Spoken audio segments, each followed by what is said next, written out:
Al-Quran adalah kalamullah yang diturunkan Allah melalui Nabi Muhammad SAW 15 abad yang lalu untuk dijadikan pedoman hidup manusia dalam urusan dunia dan akhiratnya.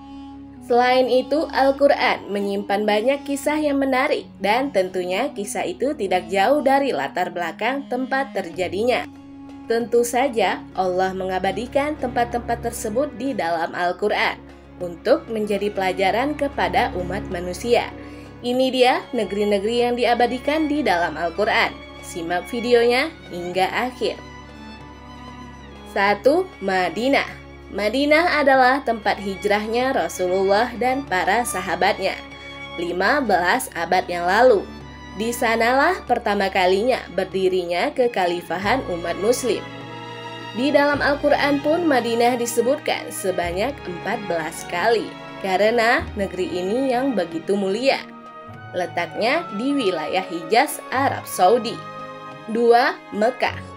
Mekah adalah tanah kelahiran Nabi Muhammad SAW dan tempat berdirinya Ka'bah yang merupakan kiblatnya umat muslim.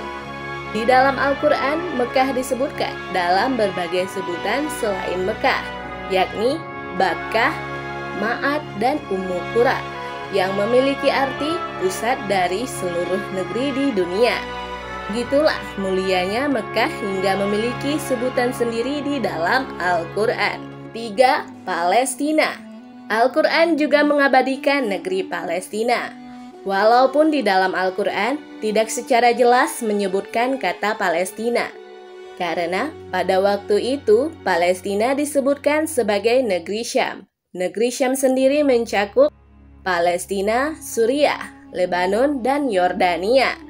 Tetapi Palestina juga ditegaskan dengan sebutan Masjidil Aqsa dalam beberapa ayat Al-Quran. 4. Mesir.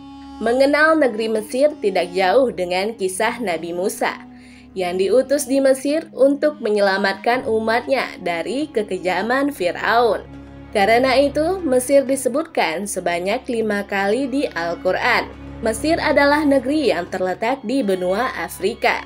5. Babilonia. Tempat ini diabadikan di Al-Quran, Surah Al-Baqarah ayat 102.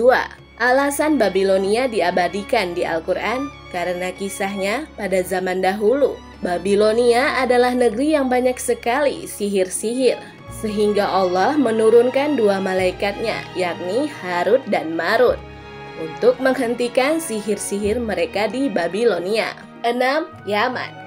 Dahulu negeri Yaman adalah tempat tinggalnya Hud bin Abdullah bin Rabah. Sama seperti Palestina, di dalam Al-Quran Yaman tidak disebutkan secara jelas. Hanya disebutkan gurun pasir yang berada di Yaman. Dan disebutkan 1 kali di dalam surah Al-Ahqaf ayat 21. Itu dia 6 negeri yang diabadikan di dalam Al-Quran oleh Allah Subhanahu wa Ta'ala. Semoga video ini menambah keilmuan kita sebagai umat muslim.